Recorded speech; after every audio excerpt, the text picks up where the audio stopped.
You're watching Soul Seekers TV.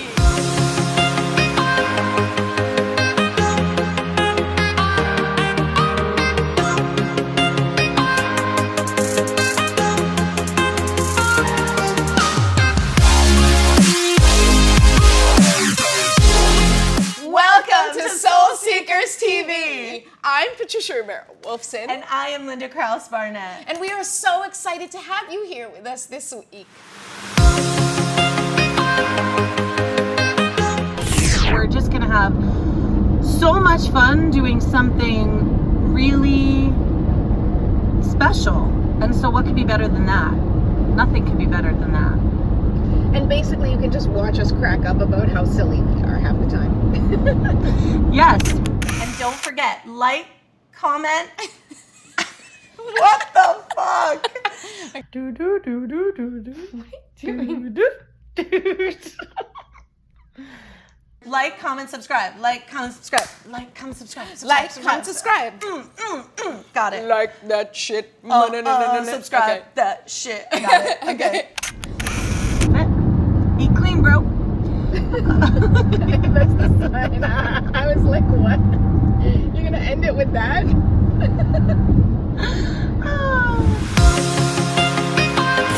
It used to be really easy for me to laugh, and I find that sometimes I get caught up in my own seriousness, especially with my kids. I mean, they do hilarious things all the time, and I want to appreciate it, sometimes inappropriate things, sometimes, things that as a mom who has to clean up the mess doesn't find it funny, but I try to keep myself in check sometimes because it's so important to appreciate the things that bring them joy. And in allowing myself to be influenced by their joy and their laughter, it also is able to shift my energy.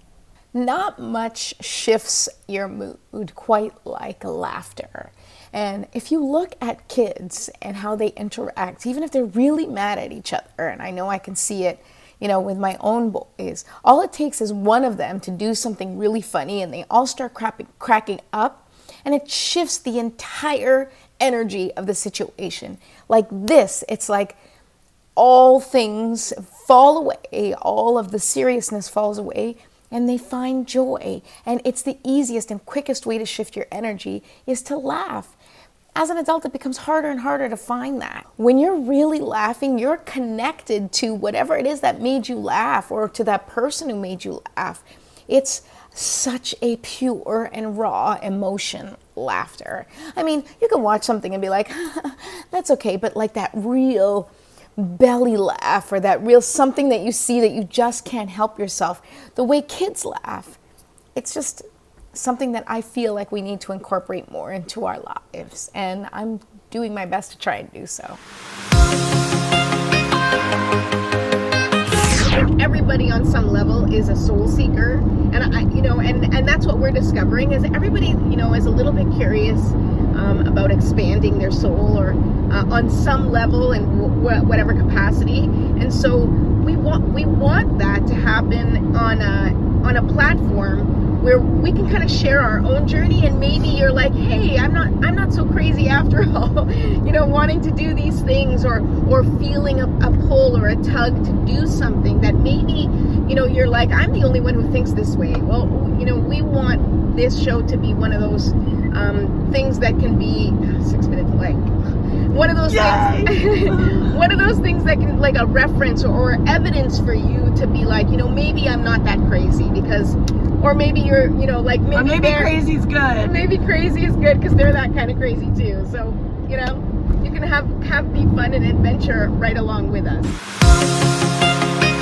What does soul seeking mean to you? Hey there, Misty Petrella here.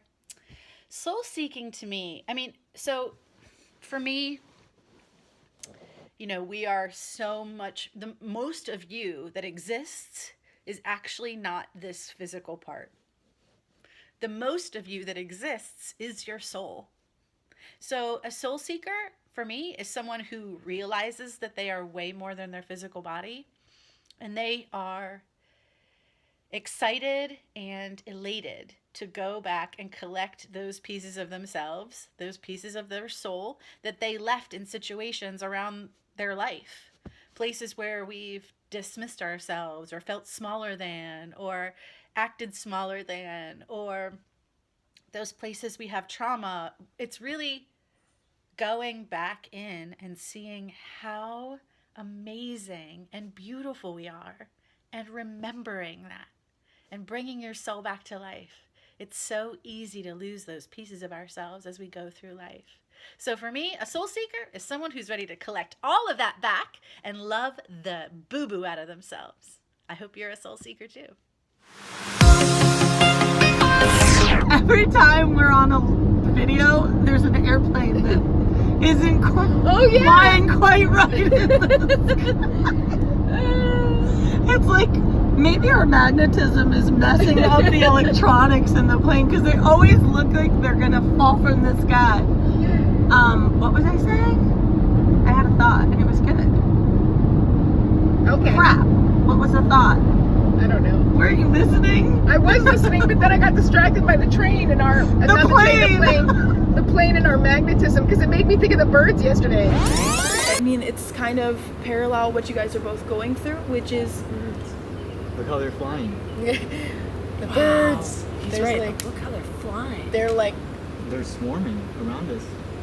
they are. I think we've created an energetic vortex. It does look like a vortex. It does look like That is, they are swarming. That's such a good word. They've been here for a while. Yeah, but they're getting faster. They are. And they're all going in circles. Different circles. Meanwhile, it's probably just gonna rain, and we think it's us. We're like, we're so powerful in the world. It's raining. You get me?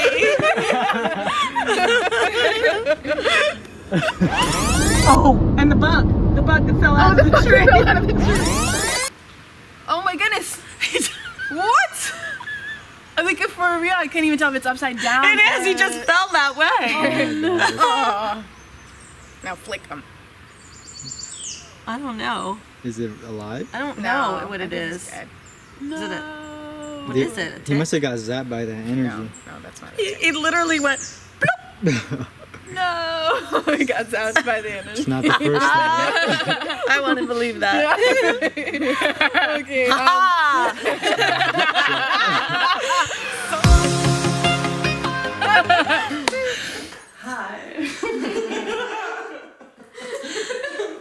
So laughter yoga was invented by a doctor in India who heard that laughter was the best medicine and he wanted to give it a try. So he gathered together a group of his friends and they would meet at a park in Mumbai at 6 a.m. and they would tell each other jokes and they felt amazing. But after some time, after about 6 months or so, the same jokes stopped being funny. Or people started bringing jokes in that were kind of mean. And he was like, no, this is not what we want. And he started observing children. And what he saw was that children laughed for no reason at all. They would look at each other, they would laugh, and they would look at the sky, and they would laugh, and they would fall down and they would be crying, and then 5 minutes later they would be up and they would be laughing again. And he said, this is what we want. So he invented a series of silly games and exercises to help us adults get back in touch with that childlike sense of joy and wonder. Ha ha ha ha ha.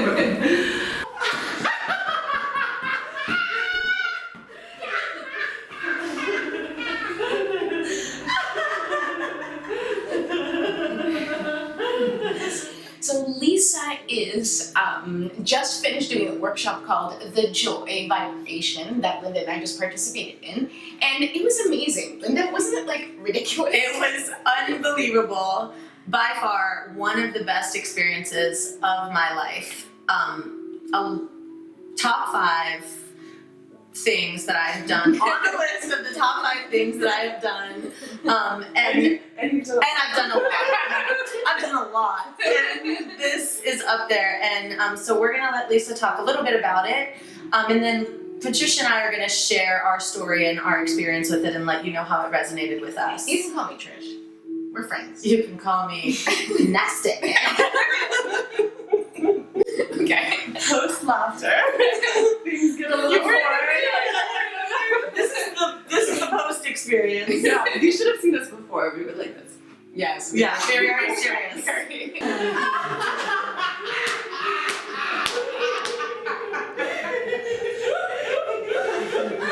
There's a disease of seriousness and maybe just of pessimism. And Disguised as realism, exactly. right? Right, and that it's important that I'm in touch with the suffering of the world. Yeah. So I think, optimism is a gift, and there's actually a quote in the bathroom. I'll show it to you. But it's really amazing, but just the importance of optimism for us to be open to receive the blessings of life. That if we're like, oh no, everything is horrible and everything is awful, that doesn't allow us to be open to receive the beauty of life. And really, what we need is more people. What we need is more people holding a higher vibration and committing to joy and to laughter. All those beautiful things Yeah. that you said something in the workshop, and it's, as a mom, that's where I notice it the most, is what you see children do naturally. Yeah. What we have to relearn to do. And they just come into this world knowing how to laugh freely and knowing how to enjoy everything. Yeah. And even in those moments, like I think the kids do, really capture that so nicely, is that even if they're having a crappy moment, if something funny happens, they commit to that moment and the laughter just comes. They can't even control it. Yeah. They're able to shift out of those Yes. funky moments more easily. And sometimes as adults, we get a little more stuck in like, no. This is how it's got to be. Yeah. My life sucks. I think, as far as takeaways, one of the greatest takeaways I've ever walked away from an experience, which is one of the reasons this is one of the best of many experiences I've ever had, was something so transforming, which is saying your problems and laughing.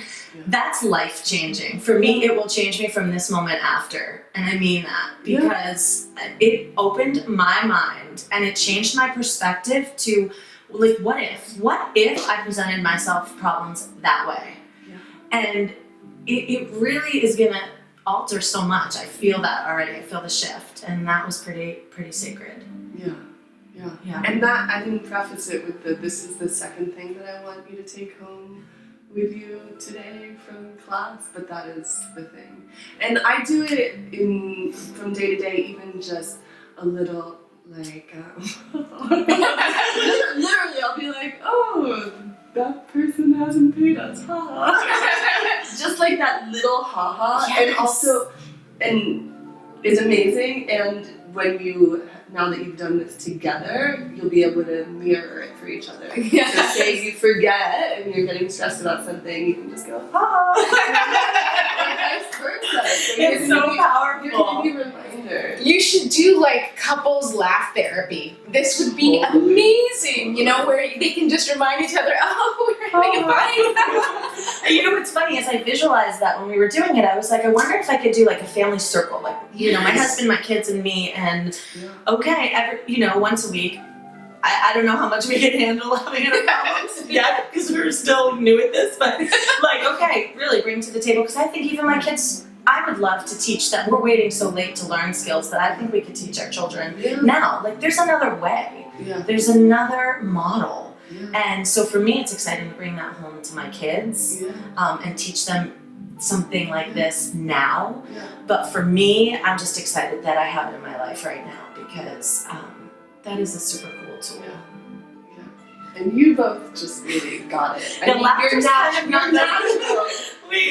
You were easy. It's so easy. Damn you. Well, I'm easy, but she's not. Speak for yourself. Oh my goodness.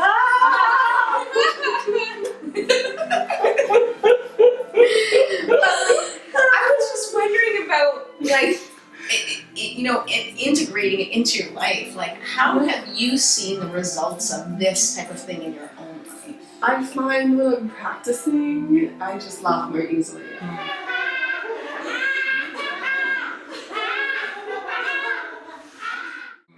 And it really, like, it opens the creativity, and I mean, it's a natural high.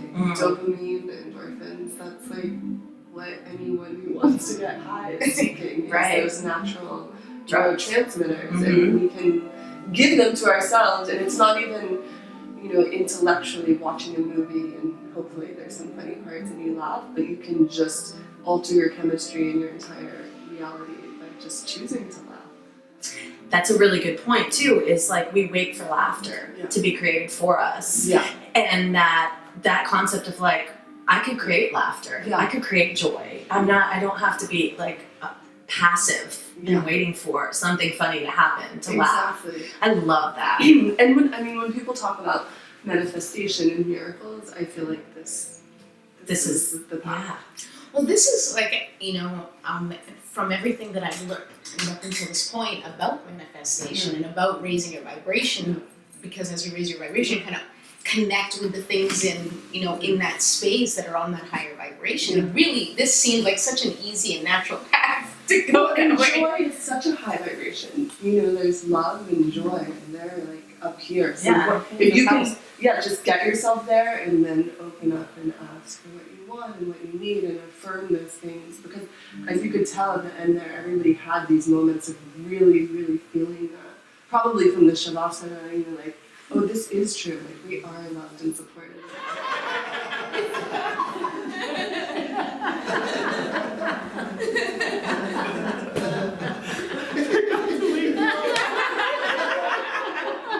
Even some of the heavier stuff that I found harder to laugh at, some of the more what felt like heavier problems, and I was like, it's harder to laugh, but it was still possible. It was still there, and it existed even in that space, which was pretty great. But and you are also you can still feel the sadness, but laugh also. Like, okay, it's not that we're saying, oh no, don't feel sad or angry or whatever, but feel those and then add something. Yeah.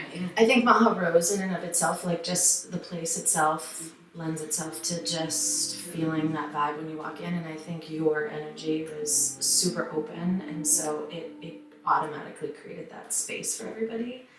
So your magic and the magic of Maha Rose is really special, and we are so glad that we got to do this with you today. Thank you all, you're amazing. Any questions or concerns? Thank you.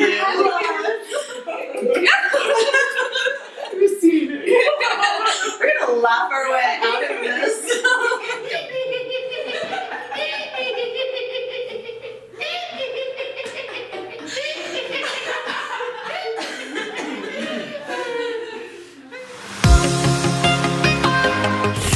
So, laughter is literally a huge part of my life. I laugh at everything, about everything, almost everything. And I've used laughter as medicine. Everybody who knows me knows that, like, I laugh at funny stuff, I laugh at stupid shit, I laugh at it all. I just am addicted to laughter. What I learned, however, from Maha Rose was how to apply that to a sense of humor about the things that are heavy and don't feel laughable, And during this session with her, we had these moments where we had to talk about our problems, the things that were the heaviest, the things that felt impenetrable and unconquerable, and see if we could find a sense of humor about it. It's difficult to do, especially if you're living in a moment where that particular challenge is right up close and personal. We can look back on our problems and laugh about them, but can we do that while we're experiencing the obstacle? And that's something that I learned from watching her, and I've really tried since then to apply that mindset, Okay, this feels heavy. Can I laugh about it knowing this too shall pass? So this was a great experience, and I hope that the laughter we had resonates with you.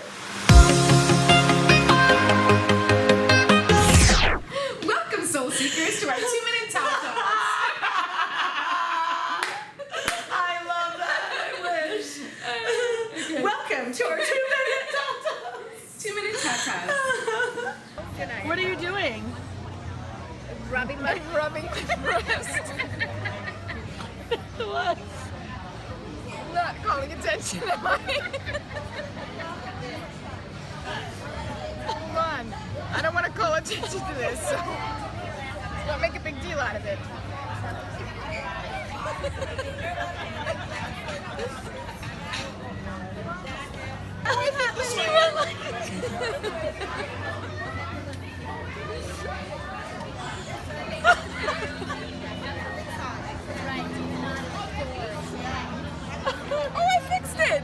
It's like totally the Double Mint Twins again. Totally. Okay. But we'll do it this way for this one. Okay. Or I don't know. I kind of like it. We hope you enjoyed this week's episode of Soul Seekers TV. Don't forget, like, comment, and subscribe to our YouTube channel. And share it if you liked it, I hope. And we should also follow us. Follow us on Instagram. You don't sign up on Instagram. Oh, God, I'm showing my age. So Instagram, #SoulSeekersTV, and our website, soulseekerstv.com. That's right. There's a wealth of information there. And if you have any questions or you want to reach out to us, or if you have any suggestions about where you think our own soul-seeking adventures should take us, then by all means go to our page, soulseekerstv.com, and leave us a message. Can't wait to see you on the next episode. Bye. Bye. Guys.